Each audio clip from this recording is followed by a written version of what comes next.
I just discovered an incredible review from Pop Horror, which has 75,000 followers online, by a reviewer called Craig Lucas. I'm just going to read it out to you. Okay.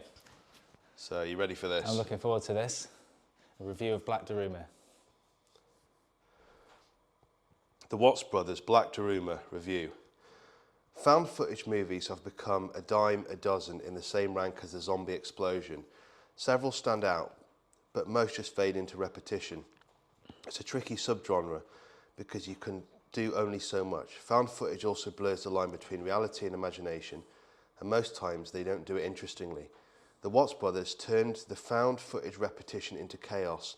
Their new film, Black Daruma, will find its way into your nightmares. Such a simple concept changed my mood, and for the first time, a movie gave me an anxiety attack. Wow. Ryan, Richard Galloway, is a jobless and desperate. While out shopping, he comes across Mr. Lucky, a rare black Daruma, which offers good fortune to its owner. As long as they abide by the rules, Ryan becomes obsessed with the rules after his first streak of luck. However, his partner Louise is not fond of the idea and tries to figure out Ryan's obsession. Through Mr. Lucky's eyes, we watch Ryan detach from reality and become something else. The legend comes alive. Black Daruma turns the tables on found footage, and we see the world through Mr. Lucky's eyes. To me, this made the movie that much creepier, like a living blog of someone going mad. The ultimate fly on the wall, Black Daruma is such a simple movie. However, it is also very complex in its own way. The scenery rarely leaves Ryan and Louise's home. However, the film depends on impending doom to reach you inside of you. The film tugs at your safety blanket, and you are forced to witness everything that makes you feel awkward or even unsafe. What the film implies is that we aren't supposed to know what's going to happen next, and we don't. A seemingly simple story can go any way it wants. You, the viewer, are called upon to piece together what's going on. Black Daruma sells itself very well. What starts as almost comedic, Black Daruma fools you and you land in the spider web. The film has a genuinely creepy tone, and that got under my skin. I am well seasoned in horror, and I thought I had seen it all. I wasn't prepared for several scenes in this film. It seems so petty, but you can warp your mind in any way they want. In the end, I thoroughly enjoyed Black Daruma. It's a basic concept and a creepy story. The film reached into my nerves and made me feel part of the situation. Looking through the eyes of a mini monster is something completely new to me.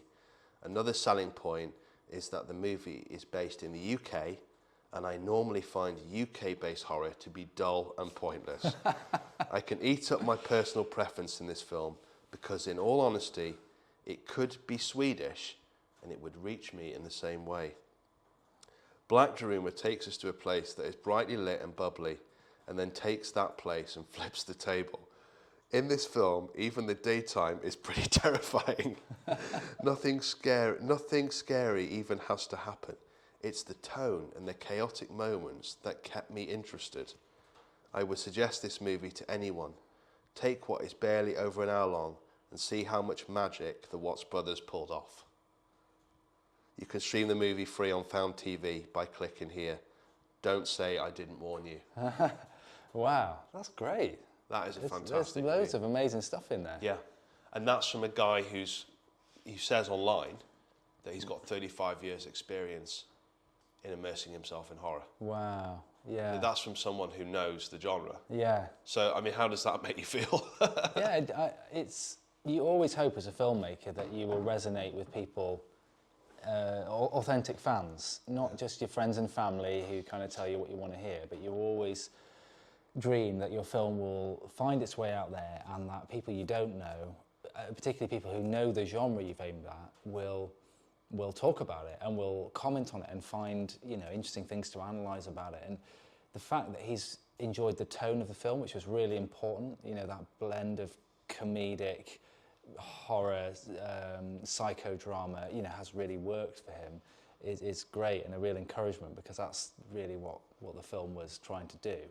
And the fact he celebrates things like the way that we shot it through the eyes of the doll, the way it's very contained and mostly in the house, it's quite bland, and he's right about the UK thing, that, you know, UK horror doesn't necessarily have a great reputation overseas, particularly the low budget stuff. But the fact it resonated with, you know, an American or North American viewer, that's fantastic. Yeah. Yeah. And it's interesting, isn't it, when you've got a review like that, and then you look at some of the IMDb comments, and it's like, this film is completely pointless. Every scene had no purpose. Yeah. There's nothing frightening in this film. Complete waste of time. And then somebody else responds like that. Yeah. They've just got what it's about. What it is, yeah. And we always knew this film was going to be a bit of a Marmite film. Some people would love it and really click with it and understand what it's doing, how it's subverting the genre, as he's pointed out. And others will watch it and think, what have I seen? That was a waste of time. I don't get it. And that, you know, that's absolutely fine. We knew it was going to be like that. It's just a shame when those people who don't like it go and review it, because it's like, well, look, it's not your sort of film. So, yeah. Well, thank you very much, Craig Lucas. You've made us want to go on and make more films. Yeah. And it's tremendous encouragement for you, I'm sure, Toby, as a writer, as the primary writer of this film. You know, when your film resonates with an audience, and that's why we're making films. We make films because we love making them. It's great fun to immerse yourself in that creative world, to go through the battle of trying to produce it. Yeah. But when the film finds an audience, Yeah. and it's outside just your, you know, your mum and your nan commenting on it, somebody who has no attachment to you whatsoever, no bias, no reason to say, well done, that's great, and it resonates with them, that is a complete uplift as a filmmaker. So that has made our day.